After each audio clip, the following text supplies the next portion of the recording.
नमस्कार, मैं उमेश शुक्ला। आप देख रहे हैं विराट 24 न्यूज। खबर रीवा से है, जहां अध्यापक संवर्ग के द्वारा पुरानी पेंशन बहाली के साथ वरिष्ठता बहाली की मांग को लेकर धरना प्रदर्शन किया जा रहा है। उक्त कार्यक्रम विवेकानंद पार्क में आयोजित किया गया।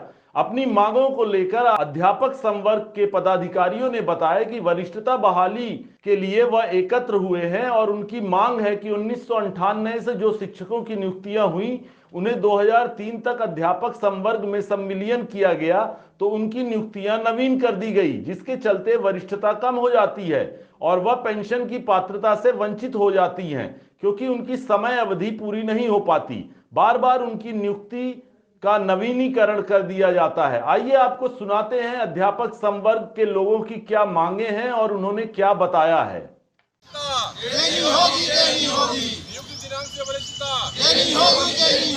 हम अपना अधिकार मांगते नहीं किसी से भीख मांगते, हम अपना अधिकार मांगते नहीं किसी से भीख मांगते। जोर जुल्म की टक्कर पे संघर्ष हमारा नारा है, जोर जुल्म की टक्कर पे संघर्ष हमारा नारा है। नियुक्त दिनांक से वरिष्ठता देनी होगी, देनी होगी।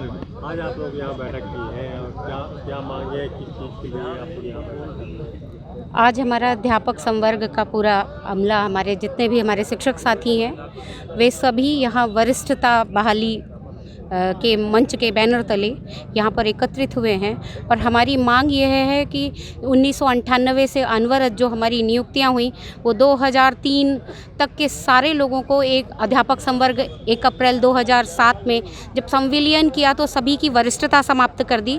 इसके साथ चरणबद्ध तरीके से हर बार हमारे साथ यही हो रहा है। राज्य शिक्षा सेवा में संविलियन के स्थान पर हमें नवीन नियुक्ति जैसे शब्द का आदेश प्राप्त हुआ और वहाँ से हमारी एक बार पुनः वरिष्ठता के साथ छलावा किया गया है। हम उसी वरिष्ठता के बहाली का आह्वान करके और आज ज्ञापन लेकर कलेक्टर साहब को देने जाएंगे।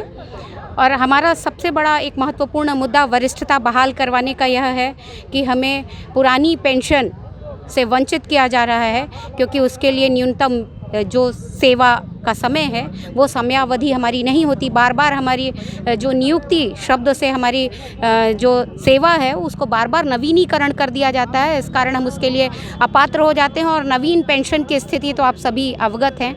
इसलिए हम पुरानी पेंशन बहाली के लिए सबसे पहला मुद्दा, महत्वपूर्ण मुद्दा है हमारी वरिष्ठता का बहालीकरण।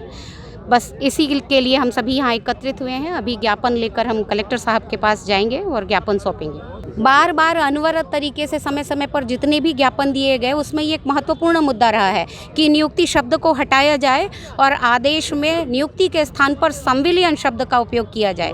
देखिए, जितने भी अंशदायी पेंशन योजना के धारक हैं तो वो सभी इसमें शामिल हैं। और फिलहाल आज तो हमारी वरिष्ठता बहाली मंच जो है वो केवल अध्यापक संवर्ग का वो है, क्योंकि हम अपनी वरिष्ठता के साथ जो छलावा हमने देखा है हम उसको झेल रहे हैं। उस दंश से बाहर आने के लिए हमने एक बार पुनः अपना प्रयास जोर किया है। अब ये चरणबद्ध तरीके से अनवरत जारी रहेगा जब तक कि हमारी मांगें मान नहीं ली जाती हैं। शासन का दरअसल हम ध्यान आकृष्ट करना चाहते हैं।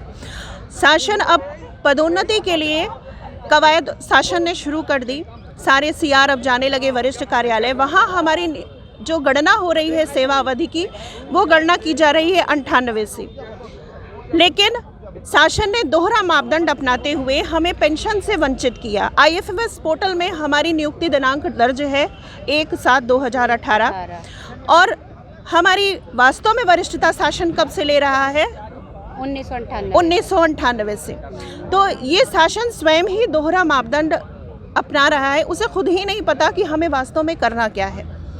अगर ये दोहरा मापदंड बना रहा तो मानी बात है कि हमारा शिक्षक संवर्ग, हमारा अध्यापक संवर्ग, ये नवीन संवर्ग हमेशा प्रताड़ित ही होता रहेगा और हम इस तरह से रोज संघर्ष के लिए सड़कों पर उतरे ही रहेंगे। शासन ये कहता है कि शिक्षक रोज संघर्ष के लिए सड़कों पर उतर आते हैं, ये पढ़ाते नहीं हैं।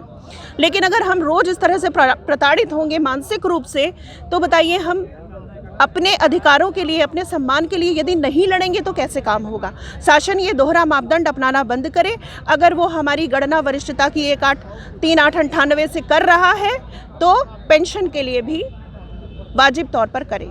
यही हमारी प्रमुख मांग है कि हमारी वरिष्ठता की गणना हमारी नियुक्ति दिनांक 98 से की जाए। हमारी बैठक में सभी अध्यापक संवर्ग हैं और माध्यमिक जो शिक्षक संवर्ग है, जो नवीन संवर्ग राज्य शिक्षा सेवा में सम्मिलित हुआ है 1/7/2018 को, वे सभी सम्मिलित हैं। नाम बता दीजिए। शीतल पाठक।